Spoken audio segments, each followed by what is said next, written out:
എല്ലാ കൂട്ടുകാർക്കും പുതിയ വീഡിയോയിലേക്ക് സ്വാഗതം. 2015 നടന്ന NMMS പരീക്ഷയിലെ കെമിസ്ട്രി വിഭാഗം ചോദ്യങ്ങളാണ് ഈ വീഡിയോയിലൂടെ വിശകലനം ചെയ്യുന്നത്. ആദ്യത്തെ ചോദ്യം, the fibre which is popularly known as artificial silk. കൃത്രിമ സിൽക്ക് എന്ന പേരിൽ അറിയപ്പെടുന്ന ഫൈബർ. ഇതിൻ്റെ ആൻസർ റയോൺ ആണ്. കൃത്രിമ സിൽക്ക് അല്ലെങ്കിൽ ആർട്ടിഫിഷ്യൽ സിൽക്ക് എന്നറിയപ്പെടുന്നത് റയോൺ ആണ്. പട്ടുവസ്ത്രങ്ങൾ ഉണ്ടാക്കാനാണ് ഇത് ഉപയോഗിക്കുന്നത്. അതുകൊണ്ട് തന്നെ ഇവിടെ ആൻസർ ഓപ്ഷൻ നമ്പർ 4 ആണ്. ബ്യൂണ എസ് എന്ന് പറയുന്നത് കൃത്രിമ റബ്ബറാണ്. ബേക്കലൈറ്റ് എന്നത് പ്ലഗുകൾ, സ്വിച്ചുകൾ, ബട്ടണുകൾ, വൈദ്യുതോപകരണങ്ങളുടെയും പാചകപാത്രങ്ങളുടെയും കൈപ്പിടികൾ മുതലായവ നിർമ്മിക്കാൻ. ബേക്കലൈറ്റ് ആണ് ആദ്യ കൃത്രിമ പ്ലാസ്റ്റിക്. ലിയോ ബേക്കലൻഡ് എന്ന ബെൽജിയൻ രസതന്ത്രജ്ഞനാണ് ഈ ബേക്കലൈറ്റ് നിർമ്മിച്ചത്. അടുത്തത് നൈലോൺ. ആദ്യമായി നിർമ്മിക്കപ്പെട്ട കൃത്രിമ നൂലാണ് നൈലോൺ. ന്യൂയോർക്ക്, ലണ്ടൻ എന്നീ നഗരങ്ങളുടെ പേരിൽ നിന്നാണ് ഈ പേര് ലഭിച്ചത്. ഈ നഗരങ്ങളിലാണ് നൈലോൺ ആദ്യമായി വിറ്റഴിക്കപ്പെട്ടത്. അടുത്ത ചോദ്യം, the basic principle of chromatography. ക്രോമാറ്റോഗ്രഫിയുടെ അടിസ്ഥാന തത്വം എന്താണ്? ഒരേ ലായകത്തിൽ അലിഞ്ഞു ചേർന്ന ഒന്നിലധികം ലീനങ്ങളെ വേർതിരിക്കാൻ ഉപയോഗിക്കുന്ന മാർഗമാണ് ക്രോമാറ്റോഗ്രഫി. അതായത് ഒരു സൊല്യൂഷനിലുള്ള ഒന്നിലധികം സൊല്യൂട്ടുകളെ സെപ്പറേറ്റ് ചെയ്യാൻ ഉപയോഗിക്കുന്ന മാർഗമാണ് ക്രോമാറ്റോഗ്രഫി. ഈ രീതി ആദ്യം ഉപയോഗിച്ചത് നിറമുള്ള പദാർത്ഥങ്ങൾ വേർതിരിക്കാനായതുകൊണ്ടാണ് ഈ പ്രക്രിയ ക്രോമാറ്റോഗ്രഫി എന്ന് പറയുന്നത്. അപ്പൊ ഇവിടെ ക്രോമാറ്റോഗ്രഫിയുടെ അടിസ്ഥാന തത്വം അതിശോഷണം അല്ലെങ്കിൽ അഡ്സോർപ്ഷൻ ആണ്. ഒന്നാമത്തെ ഓപ്ഷനാണ് ശരിയായിട്ടുള്ളത്. എന്താണ് അതിശോഷണം അല്ലെങ്കിൽ അഡ്സോർപ്ഷൻ എന്ന് പറഞ്ഞിട്ടുണ്ടെങ്കിൽ, ഒരു ഖരാവസ്ഥയിലുള്ള ഒരു പദാർത്ഥത്തിന്റെ പ്രതലത്തിൽ അല്ലെങ്കിൽ സർഫസിൽ ദ്രാവകാവസ്ഥയിലുള്ളതോ അല്ലെങ്കിൽ വാതകാവസ്ഥയിലുള്ളതോ ആയ കണികകൾ പറ്റിപ്പിടിക്കുന്ന പ്രവർത്തനമാണ് അഡ്സോർപ്ഷൻ അല്ലെങ്കിൽ അതിശോഷണം എന്ന് വിളിക്കുന്നത്. അപ്പോൾ അതിശോഷണത്തിൽ അതിന്റെ പ്രതലത്തിൽ മാത്രമാണ് അല്ലെങ്കിൽ അതിന്റെ സർഫസിൽ മാത്രമാണ്, സോളിഡ് സ്റ്റേറ്റിലുള്ള വസ്തുവിന്റെ സർഫസിൽ മാത്രമാണ് ഈ പദാർത്ഥങ്ങൾ പറ്റിപ്പിടിക്കുന്നത്. എന്നാൽ ആഗിരണം, അബ്സോർപ്ഷൻ, അതിന്റെ പ്രതലത്തിൽ മാത്രമല്ല അതിന്റെ ഉള്ളിലേക്ക് വരെ എന്ത് ചെയ്യും? പറ്റിപ്പിടിക്കും, ആഗിരണം ചെയ്യും, അബ്സോർബ് ചെയ്യും. അല്ലെ, സ്പോഞ്ചിലൊക്കെ വെള്ളം കയറുന്നത് എങ്ങനെയാണ് നിങ്ങൾ കണ്ടിട്ടില്ലേ? മുഴുവനായിട്ട് വെള്ളം കയറും അല്ലെ, അതിന്റെ പ്രതലത്തിൽ മാത്രമല്ല സ്പോഞ്ചിന്റെ ഉള്ളിലേക്ക് വരെ വെള്ളം കയറും. അത് ആഗിരണത്തിന് അല്ലെങ്കിൽ അബ്സോർപ്ഷന് ഉദാഹരണമാണ്. ഇനി അട്രാക്ഷൻ നിങ്ങൾക്കറിയാം അല്ലെ, ഒരു കാന്തത്തിന്റെ നോർത്ത് പോളും സൗത്ത് പോളും തമ്മിൽ അട്രാക്ട് ചെയ്യും. അതുപോലെ പോസിറ്റീവ് ചാർജും നെഗറ്റീവ് ചാർജും തമ്മിൽ അട്രാക്ട് ചെയ്യും. അതൊക്കെ നിങ്ങൾക്കറിയാം. ഇനി അതുപോലെ ഡിഫ്യൂഷൻ, വാതകത്തിന്റെ ഒരു പ്രത്യേക അല്ലെങ്കിൽ ഗ്യാസിന്റെ ഏറ്റവും പ്രധാനപ്പെട്ട ഒരു പ്രത്യേകതകളിൽ ഒന്നാണ് ഡിഫ്യൂഷൻ എന്ന് പറയുന്നത്. ഉയർന്ന സാന്ദ്രതയുള്ള അല്ലെങ്കിൽ ഹയർ കോൺസെൻട്രേഷനിൽ നിന്നും ലോവർ കോൺസെൻട്രേഷനിലേക്ക്, താഴ്ന്ന സാന്ദ്രതയുള്ളതിലേക്ക് വാതകത്തിന്റെ ഒരു ഒഴുക്ക്, ഒരു ഫ്ലോ ആണ് ഡിഫ്യൂഷൻ എന്ന് പറയുന്നത്. അത് ഏതുവരെ ഒഴുകും? രണ്ടിന്റെയും സാന്ദ്രത തുല്യമാകുന്നത് വരെ ഒഴുകും. ചന്ദനത്തിരിയുടെ മണം റൂമിൽ പരക്കുന്നത് ഡിഫ്യൂഷൻ അല്ലെങ്കിൽ പ്രസരണത്തിന് ഉദാഹരണമാണ്. അടുത്ത ചോദ്യം, the cell commonly used in mobile phone and laptop. Mobile phone, laptop എന്നിവയിൽ സാധാരണ ഉപയോഗിക്കുന്ന സെൽ ലിത്തിയം അയോൺ സെല്ലാണ്. മൊബൈൽ ഫോണിലും ലാപ്ടോപ്പിലും സാധാരണയായി ഉപയോഗിക്കുന്നത്. അതായത് ഇവിടെ ആൻസർ രണ്ടാമത്തെ ഓപ്ഷനാണ്. രണ്ടാമത്തെ ഓപ്ഷനാണ് ഇവിടെ ആൻസർ. ഡ്രൈ സെൽ റേഡിയോകൾ, ക്യാമറകൾ, ക്ലോക്കുകൾ, കളിപ്പാട്ടങ്ങൾ തുടങ്ങിയവയിൽ ഉപയോഗിക്കുന്നു. ഇവ ഒരിക്കലും റീചാർജ് ചെയ്യാൻ സാധ്യമല്ല. മെർക്കുറി സെൽ വാച്ചുകൾ, കാൽക്കുലേറ്ററുകൾ, ഇലക്ട്രോണിക് ഉപകരണങ്ങൾ തുടങ്ങിയവയിൽ ഉപയോഗിക്കുന്നു. ഇവയും റീചാർജ് ചെയ്യാൻ സാധ്യമല്ല. മെർക്കുറി സെല്ലുകളെ ബട്ടൺ സെൽ എന്നും വിളിക്കാറുണ്ട്. നിക്കൽ കാഡ്മിയം സെൽ റീചാർജ് ചെയ്യാവുന്ന ടോർച്ച്, ക്യാമറകൾ തുടങ്ങിയവയിൽ ഉപയോഗിക്കുന്നു. അതുകൊണ്ട് തന്നെ ഇവ റീചാർജ് ചെയ്ത് കുറെ കാലം ഉപയോഗിക്കാവുന്നതാണ്. അടുത്തത് lithium ion cell. Mobile phone, ലാപ്ടോപ്പുകൾ തുടങ്ങിയതിൽ ഉപയോഗിക്കാം. ഇവ റീചാർജ് ചെയ്ത് ഉപയോഗിക്കാവുന്നതാണ്. അടുത്ത ചോദ്യം, the total number of atoms in 5 molecules of cane sugar. കരിമ്പിൻ പഞ്ചസാരയുടെ 5 തന്മാത്രകളിലെ ആകെ ആറ്റങ്ങളുടെ എണ്ണം. നമുക്കറിയാം കരിമ്പിൻ പഞ്ചസാരയുടെ മോളിക്കുലാർ ഫോർമുല, തന്മാത്രാ സൂത്രം C12H22O11 ആണ്. പഞ്ചസാരയുടെ ഒരു തന്മാത്രയിൽ അല്ലെങ്കിൽ ഒരു മോളിക്യൂളിൽ 12 കാർബൺ ആറ്റങ്ങളും 22 ഹൈഡ്രജൻ ആറ്റങ്ങളും 11 ഓക്സിജൻ ആറ്റങ്ങളുമാണ് ഉള്ളത്. അങ്ങനെ ഒരു മോളിക്യൂളിൽ 45 ആറ്റങ്ങളാണുള്ളത്. അങ്ങനെയാണെങ്കിൽ 5 മോളിക്യൂളിൽ അല്ലെങ്കിൽ 5 തന്മാത്രകളിൽ എത്ര ആറ്റങ്ങൾ ഉണ്ടാകും? 5 × 45, അതായത് 225 ആറ്റങ്ങൾ ഉണ്ടായിരിക്കും. അപ്പോൾ ഇവിടെ ആൻസർ 4ാമത്തെ ഓപ്ഷൻ ആണ്. അടുത്ത ചോദ്യം, which of the following element has symbol given from it's Latin name. താഴെ കൊടുത്തിരിക്കുന്നതിൽ ഏത് മൂലകത്തിന്റെ പ്രതീകമാണ് അതിന്റെ ലാറ്റിൻ നാമത്തിൽ നിന്നും കൊടുത്തിരിക്കുന്നത്? ഇവിടെ ഓപ്ഷനിൽ കൊടുത്തിട്ടുള്ളത് ക്ലോറിൻ, സൾഫർ, പൊട്ടാസ്യം, കാൽസ്യം തുടങ്ങിയവയാണ്. ഉത്തരം വളരെ വ്യക്തമാണ്. 3ാമത്തെ ഓപ്ഷനായ പൊട്ടാസ്യമാണ് ലാറ്റിൻ നാമത്തിൽ നിന്നും കൊടുത്തിരിക്കുന്നത്. അതിനെ കാലിയം എന്നാണ് വിളിക്കാറുള്ളത്. അതുകൊണ്ട് ഇവിടെ ഉത്തരം ഓപ്ഷൻ നമ്പർ 3. ആന്റിമണിയുടെ ലാറ്റിൻ നാമം സ്റ്റീബിയം. അതിൽ നിന്നാണ് അതിന്റെ സിമ്പിൾ ആയിട്ടുള്ള SB ഉണ്ടായിട്ടുള്ളത്. കോപ്പറിന്റെ ലാറ്റിൻ നെയിമാണ് കുപ്രം. അതിൽ നിന്നാണ് Cu എന്ന സിമ്പിൾ ഉണ്ടായിട്ടുള്ളത്. അതുപോലെ ഗോൾഡിന്റെ ലാറ്റിൻ നാമമാണ് ഓറം. അതിൽ നിന്നാണ് Au എന്ന സിമ്പിൾ ഉണ്ടായിട്ടുള്ളത്. അയണിന്റെ ലാറ്റിൻ നാമമാണ് ഫെറം. അതിൽ നിന്നാണ് Fe എന്ന സിമ്പിൾ ഉണ്ടായിട്ടുള്ളത്. ലെഡിന്റെ ലാറ്റിൻ നാമമാണ് പ്ലംബം. Pb എന്ന സിമ്പിൾ അതിൽ നിന്നാണ് ഉണ്ടായിട്ടുള്ളത്. മെർക്കുറിയുടെ ലാറ്റിൻ നാമമാണ് ഹൈഡ്രജറം. അതിൽ നിന്നാണ് Hg എന്ന സിമ്പിൾ ഉണ്ടായിട്ടുള്ളത്. പൊട്ടാസ്യത്തിന്റെ ലാറ്റിൻ നാമമാണ് കാലിയം. അതിൽ നിന്നാണ് K എന്ന സിമ്പിൾ ഉണ്ടായിട്ടുള്ളത്. സിൽവറിന്റെ ലാറ്റിൻ നാമമാണ് അർജന്റം.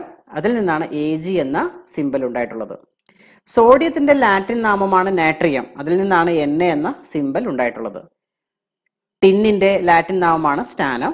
അതിൽ നിന്നാണ് Sn എന്ന സിമ്പിൾ ഉണ്ടായിട്ടുള്ളത്. ടങ്സ്റ്റണിന്റെ ലാറ്റിൻ നാമമാണ് വോൾഫ്രാം.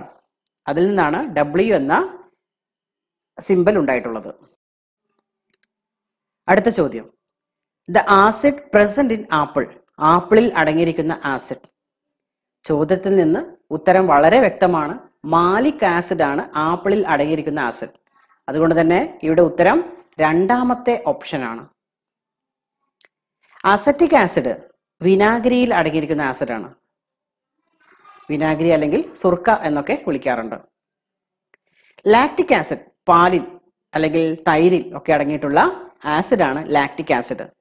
സിട്രിക് ആസിഡ് നാരങ്ങ, അത് ചെറുനാരങ്ങ ആവാം, ഓറഞ്ച് ആവാം, അതിലൊക്കെ അടങ്ങിയിട്ടുള്ള ആസിഡാണ് സിട്രിക് ആസിഡ്. അടുത്ത ചോദ്യം, the liquid non metal at room temperature.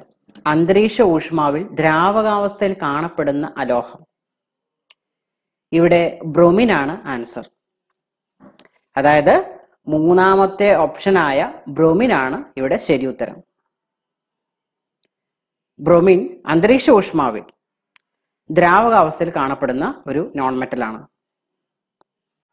അടുത്ത ചോദ്യം, the plastic used to make non stick cookware. ഒട്ടിപ്പിടിക്കാത്ത പാചക പാത്രങ്ങൾ നിർമ്മിക്കാൻ ഉപയോഗിക്കുന്ന പ്ലാസ്റ്റിക്. ഇവിടെ 4 ഓപ്ഷനുകളാണ് തന്നിട്ടുള്ളത്. ടെറിലിൻ 1ാമത്തെ ഓപ്ഷനാണ് ടെറിലിൻ. ടെറിലിൻ എന്ന് പറയുന്നത് കൃത്രിമ പോളിസ്റ്റർ ആണ്. ടെറിതാലിക് ആസിഡിന്റെയും എത്തിലീൻ ഗ്ലൈക്കോളും ചേർന്ന മോണോമറിന്റെ പോളിമറാണ് ടെറിലിൻ. നൈലോൺ എന്ന് പറയുന്നത് ആദ്യമായി നിർമ്മിക്കപ്പെട്ട കൃത്രിമ നൂലാണ്.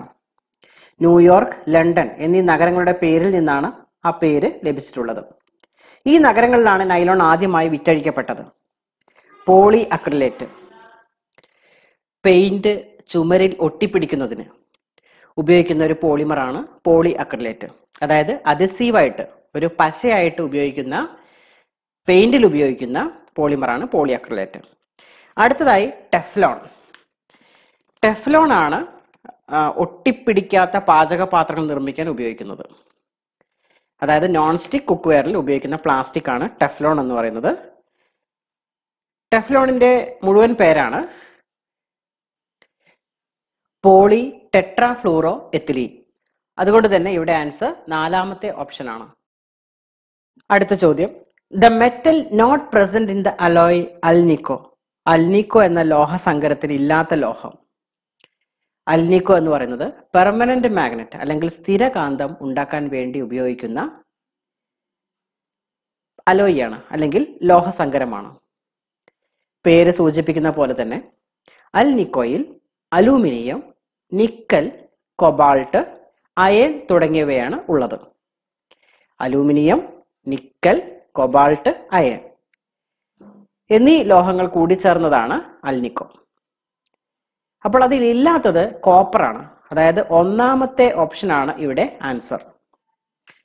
അടുത്ത ചോദ്യം, the gas produced when egg shell react with dilute sulphuric acid. മുട്ടത്തോട് നേർപ്പിച്ച സൾഫ്യൂരിക് ആസിഡുമായി പ്രവർത്തിക്കുമ്പോഴുണ്ടാകുന്ന വാതകം. നമുക്കറിയാം മുട്ടത്തോട് അല്ലെങ്കിൽ എഗ് ഷെൽ കാൽസ്യം കാർബണേറ്റ് ആണ്. ഈ കാർബണേറ്റ് ഏതൊരു ആസിഡുമായി പ്രവർത്തിക്കുമ്പോഴും കാർബൺ ഡൈ ഓക്സൈഡ് ആണ് പുറത്തു വരിക. അതുകൊണ്ട് ഇവിടെ ഓപ്ഷൻ മൂന്നാമത്തെ ഓപ്ഷനാണ് ശരിയായിട്ടുള്ളത്. അടുത്ത ചോദ്യം, sodium is usually kept in kerosene. The reason is.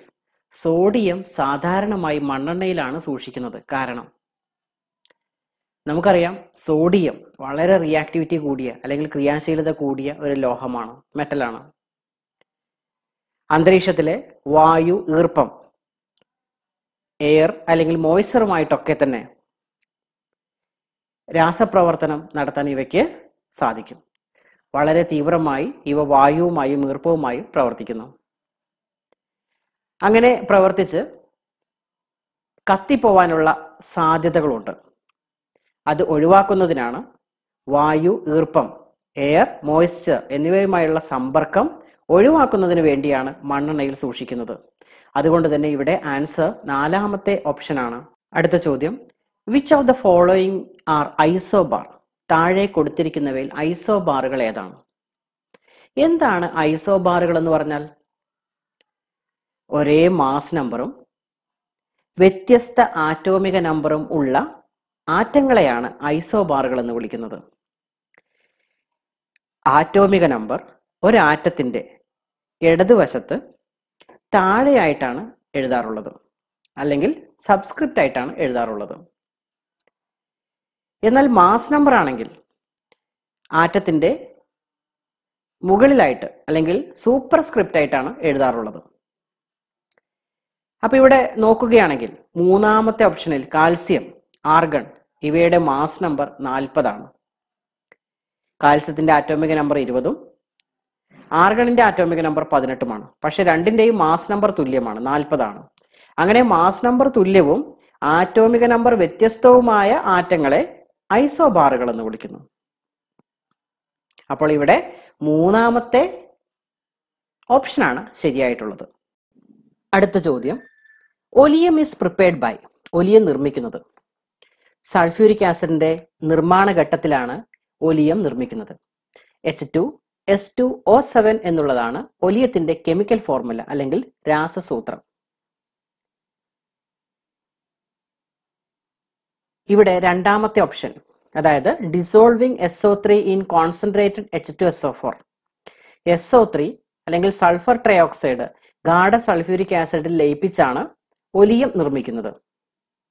അപ്പൊ ഇവിടെ 2ാമത്തെ ഓപ്ഷനാണ് ശരിയായിട്ടുള്ളത്. ഇങ്ങനെ ഉണ്ടാക്കുന്ന ഒലിയത്തെ ജലത്തിൽ ലയിപ്പിച്ചാണ് അല്ലെങ്കിൽ ഡയലൂട്ട് ചെയ്താണ് സൾഫ്യൂരിക് ആസിഡ് നിർമ്മിക്കുന്നത്. ഈ സൾഫർ ട്രയോക്സൈഡ് നേരിട്ട് ജലത്തിൽ ലയിപ്പിച്ചാലും സൾഫ്യൂരിക് ആസിഡ് ഉണ്ടാക്കാം. പക്ഷേ സൾഫർ ട്രയോക്സൈഡ് ജലവുമായുള്ള പ്രവർത്തനം എക്സോതെർമിക് റിയാക്ഷൻ ആണ്, അതായത് താപമോചക രാസപ്രവർത്തനമാണ്. ധാരാളം താപം പുറത്തുവിടും. ആ സമയത്ത് പുതുതായി ഉണ്ടായ സൾഫ്യൂരിക് ആസിഡ് കണികകളായി മാറുകയും അല്ലെങ്കിൽ ഫോഗ് രൂപത്തിലേക്ക് മാറും. കട്ടിയുള്ള പുക രൂപപ്പെടും. ഇത് ജലത്തിന്റെയും സൾഫർ ട്രയോക്സൈഡിന്റെയും പിന്നീടുള്ള ലയനം ഇല്ലാതാക്കും. അങ്ങനെ സൾഫ്യൂരിക് ആസിഡിന്റെ നിർമ്മാണം അവിടെ വെച്ച് നിലയ്ക്കും. അതിനാൽ സൾഫർ ട്രയോക്സൈഡും ജലവും കൂട്ടിച്ചേർത്ത് സൾഫ്യൂരിക് ആസിഡ് ഉണ്ടാക്കാറില്ല. സൾഫർ ട്രയോക്സൈഡ് ഗാഢ സൾഫ്യൂരിക് ആസിഡ് ലയിപ്പിച്ചുകൊണ്ട് H2S2O7 അതായത് ഒലിയമാക്കി മാറ്റുന്നു. ഒലിയത്തെ ജലത്തിൽ ലയിപ്പിച്ചു ചേർത്ത് അല്ലെങ്കിൽ നേർപ്പിച്ചാണ്, ഡയലൂട്ട് ചെയ്താണ് സൾഫ്യൂരിക് ആസിഡ് നിർമ്മിക്കുന്നത്. അടുത്ത ചോദ്യം, the pigment that gives red colour to the human blood is. മനുഷ്യ രക്തത്തിന് ചുവപ്പ് നിറം കൊടുക്കുന്ന വർണ്ണവസ്തു. ചോദ്യത്തിൽ നിന്ന് ഉത്തരം വളരെ വ്യക്തമാണ്, ഹീമോഗ്ലോബിൻ. മനുഷ്യരക്തത്തിന് ചുവപ്പ് നിറം നൽകുന്ന വർണ്ണവസ്തു ഹീമോഗ്ലോബിൻ ആണ്. ഈ ഹീമോഗ്ലോബിന്റെ സഹായത്തോടു കൂടിയാണ് മനുഷ്യ കോശങ്ങളിൽ, സെല്ലുകളിൽ ഓക്സിജൻ എത്തിക്കുന്നത്. ഹീമോഗ്ലോബിനിൽ കാണുന്ന ലോഹമാണ് അല്ലെങ്കിൽ മെറ്റലാണ് അയൺ. അപ്പൊ ഇവിടെ 4ാമത്തെ ഓപ്ഷനാണ് ശരി ഉത്തരം. ഇവിടെ 1ാമത്തെ ഓപ്ഷനായ ഹീമോസയാനിൻ നട്ടലില്ലാത്ത ജീവികളിൽ, അതായത് ഇൻവെർട്ടിബ്രേറ്റ് ആനിമൽസിൽ കോശങ്ങളിലേക്ക്, സെല്ലുകളിലേക്ക് ഓക്സിജൻ എത്തിക്കുന്ന പ്രോട്ടീനാണ്. കോപ്പറിന്റെ സഹായത്തോടു കൂടിയാണ് കോശങ്ങളിലേക്ക് ഹീമോസയാനിൻ ഓക്സിജൻ എത്തിക്കുന്നത്. ഹീമോലിംഫ് എന്ന് പറയുന്നത് ബ്ലഡിന് തുല്യമായ ഫ്ലൂയിഡാണ്. അതായത് പാറ്റകളിലൊക്കെ ഹീമോലിംഫ് കാണാറുണ്ട്. ഇതിന് പ്രത്യേകിച്ച് നിറമൊന്നുമില്ല. അടുത്തത് myoglobin. Myoglobin is the iron oxygen binding protein found in skeletal muscle tissue of vertebrate animals. അതായത് നട്ടലുള്ള ജീവികളിൽ സ്കെലിറ്റൽ മസിൽസിൽ അയൺ ഓക്സിജൻ ബൈൻഡിംഗ് പ്രോട്ടീനായി പ്രവർത്തിക്കുന്ന പ്രോട്ടീനാണ് മയോഗ്ലോബിൻ.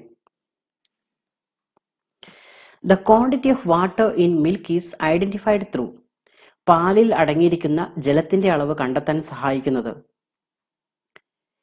ഉത്തരം ലാക്ടോമീറ്റർ ആണ്. അതായത് 3ാമത്തെ ഓപ്ഷനായ ലാക്ടോമീറ്റർ ആണ് പാലിൽ അടങ്ങിയിരിക്കുന്ന ജലത്തിന്റെ അളവ് കണ്ടെത്താൻ സഹായിക്കുന്നത്. ഇവിടെ ബാരോമീറ്റർ അന്തരീക്ഷമർദ്ദം, അറ്റ്മോസ്ഫിയറിക് പ്രഷർ അളക്കുന്ന ഉപകരണമാണ്. തെർമോമീറ്റർ ആണെങ്കിൽ താപനില അല്ലെങ്കിൽ ടെമ്പറേച്ചർ അളക്കുന്ന ഉപകരണമാണ്. കലോറിമീറ്റർ ആണെങ്കിൽ ഒരു രാസപ്രവർത്തനത്തിൽ പുറന്തള്ളപ്പെടുന്ന താപോർജ്ജത്തിന്റെ അളവ് അല്ലെങ്കിൽ ഹീറ്റ് എനർജിയെ കണ്ടെത്തുന്നതിനും അതുപോലെ ഹീറ്റ് കപ്പാസിറ്റി കണ്ടെത്തുന്നതിനും ഒക്കെ തന്നെ കലോറിമീറ്റർ ഉപയോഗിക്കാം.